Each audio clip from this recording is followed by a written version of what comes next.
Hello, my name is Mary and I'm a library assistant here at the Carter County Public Library in Beaufort. As you know, it's summertime, and summertime in Carter County means lots of fun in the sun and the water and the sand. Carter County is well known for its water. Actually, are you aware that Carter County has 506 square miles of land and 834 square miles of water? We actually have more area of water in this county than we have of land. And that's why it's so important in the summertime that we make sure we're all following the proper water safety procedures. Unfortunately, there are a lot of things that you can have that can go wrong very quickly. In 2019, Carter County had experienced 9 drownings by Memorial Day. In a 3-year span between 2018 and 2020, one town in this county had 389 water rescue calls. So if you're going to come here and go swimming, the first thing you need to be aware of is our flag warning system. There are several towns in this county that have supervised guarded areas for swimming. Unfortunately, Beaufort is not one of them. While there are lots of creeks, rivers, streams, cuts, canals, big ditches, and oceans and sounds around here, there is not always a guarded swimming area, so you do need to be aware of where you choose to go swimming. The areas that do have guarded swimming are mostly over on the island of Bogue Banks. The town of Atlantic Beach does use a flag warning system. This is their flag warning system. Red is a high hazard, no swimming is advised, and a yellow flag means that you need to use caution, that there's a moderate hazard. The town of Indian Beach does have a flag system. They do have poles up on the beach, and they do put the colored flags up on the beaches. Also, the town of Emerald Isle has a very good warning system. Theirs is once again yellow for moderate risk. One red flag means that there is a high hazard, no swimming is advised. In Emerald Isle, 2 red flags means no swimming is allowed. That means you can be fined or charged for entering the water when there are 2 red flags exhibited. The purple flag is for marine hazard. If there are sharks, man o' war, jellyfish, something of that area in the water, they will put that flag up to warn you of that. So before you even get in the water in one of these areas, make sure you're aware of the flag system. The flags are posted on the beach. They are posted out in front of the fire stations on the island. So be sure that you're aware of what the water conditions are and take it serious. Even the best swimmer is not allowed in the water when there are 2 red flags.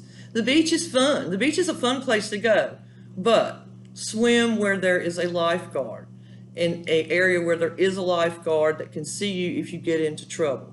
There's a lot more things that can kind of ruin or slow down your fun at the beach other that don't have a lot to do with the water, and the main one I want to talk about is sunburn.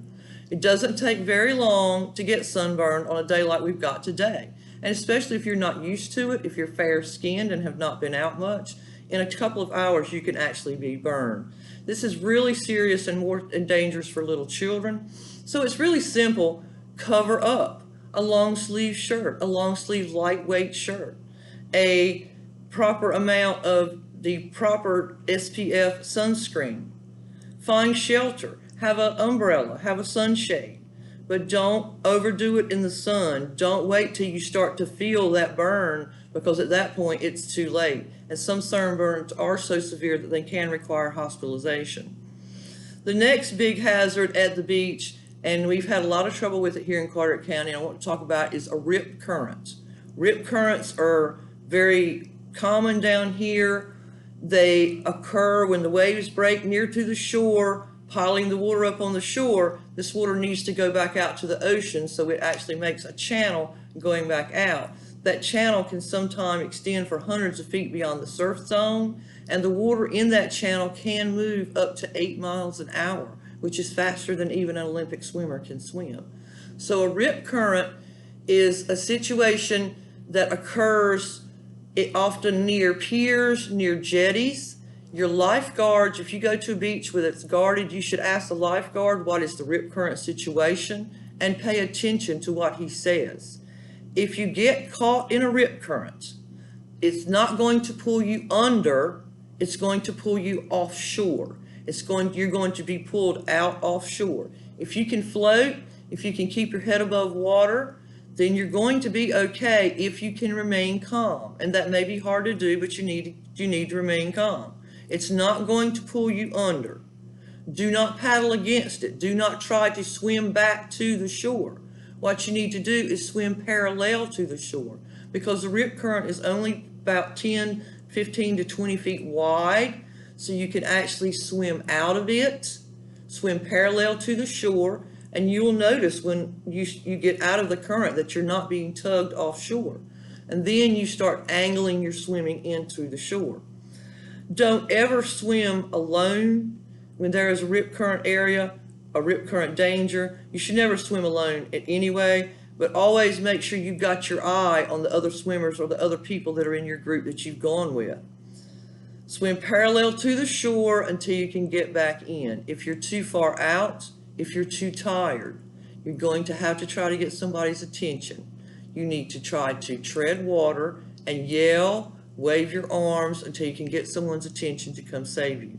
If you observe somebody caught in a rip current, call for help, contact a lifeguard, throw them afloat, but don't drown. Many times rescuers that go in that are untrained end up becoming victims themselves. Another problem you might have at the beach are rough waves. You get out there and the waves are just crashing and crashing and crashing, and you want to go out there and play in it, but sometimes it's just too rough.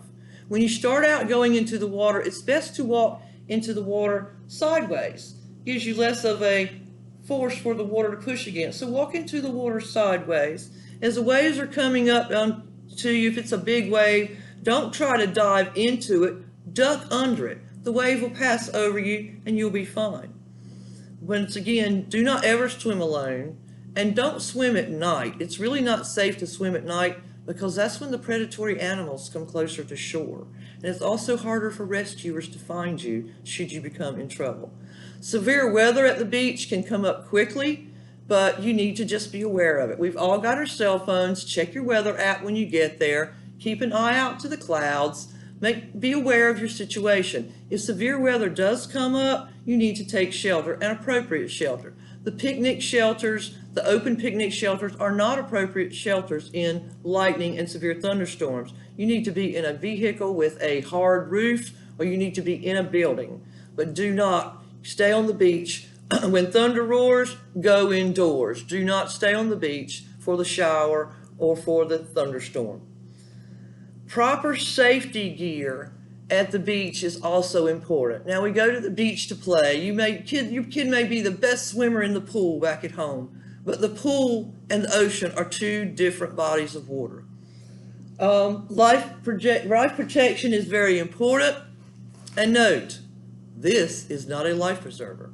This is not a life-saving device. This is a pool noodle made to have fun, bop people around with, splash around with, tie them together, maybe float on it. It is not a life-saving device. So do not rely on things like pool noodles. Those little inflatable water wings are not appropriate life-saving water devices. We have hundreds of thousands of boats in this county, and luckily we don't have hundreds of thousands of incidents involving, because people that are out on the boats luckily are being pretty safe. One thing they know they need, and that you may need to be aware of, is a proper life jacket. Have a proper life jacket that fits you. I think it's a good idea because you never know what happens. Put your name on the back of your life jacket. If something happens to you, at least they know who they're hollering at. Make sure everybody in the party has it. Well, I'm just going fishing. I'm just standing on the dock fishing. I don't need a life jacket. Actually, there's probably a reason they make life jackets made for fishermen. You could be standing on that dock fishing and all of a sudden you slip, something happens, and you're overboard. You should wear that life jacket. And I even have a life preserver for my dog because she's too big to be falling in the water and me trying to fish her out. So make sure that you have proper, approved, well-fitting flotation devices with you when you are out in the water. You may not be wanting to wear it all the time, but if you have that thing there and you see some children or some people in trouble out in the water, you're able to put that on and perhaps go out and help them. But initially, you should always call for a certified person, the lifeguards, or call 911 if there is a water emergency. As I've said before, Carteret County is a great place to be in the summer. There's sun, sand, surf, and lots to do. But we want you to enjoy it and we want you to stay safe. So remember your water safety tips. Never go out alone. Be aware of the rip current and be very aware of our flag system. It's there to protect you. We also have lots of great books here in the library on swimming, how to teach infants to swim, little books teaching children to swim, and then of course for the grown-ups, just why we love the water. There's a lot of great books here. We also have, at the end of this video, you will see a QR code. The National Oceanic and Atmospheric Administration has a lot of good information on water safety, rip currents, beach safety. Please check these QR codes and stay safe this summer and come back and swim here next year. Thank you.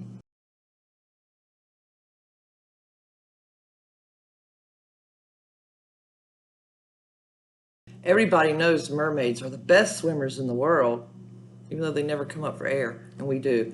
But we're going to make a mermaid sensory bottle. Isn't that beautiful? Notice all the colors. It's like a mermaid's tail. Very simple, easy craft. Get you a small water bottle. Come by here, get your instructions and your fun packet of glitter.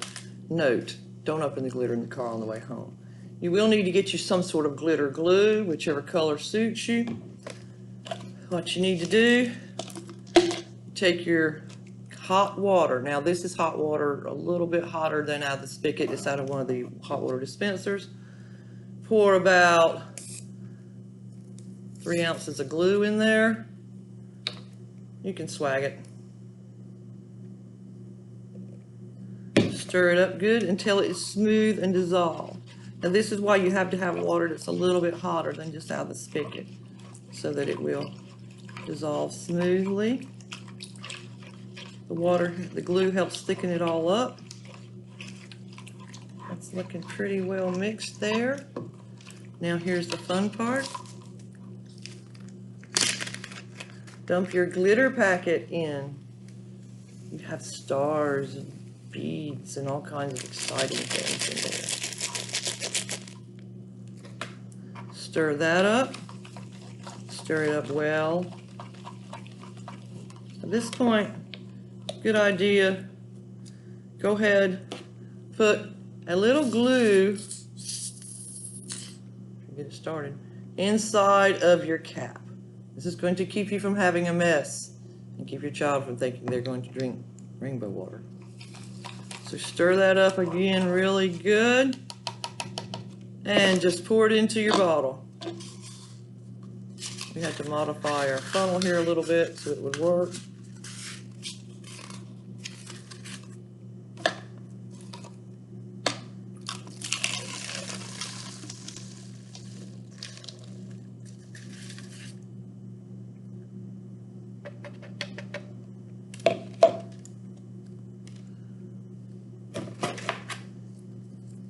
A little bit of clog here.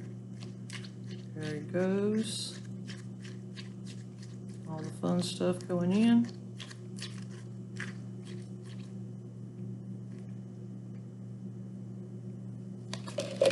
Now we put the lid on. Some of the glue may squish out from the lid, but that's okay. Now you shake it, and there's your beautiful mermaid craft bottle, sensory bottle. Put it in the windowsill, watch it move. Move it around. Very pretty. Would you like to make a lovely necklace, a mermaid necklace, a beautiful craft?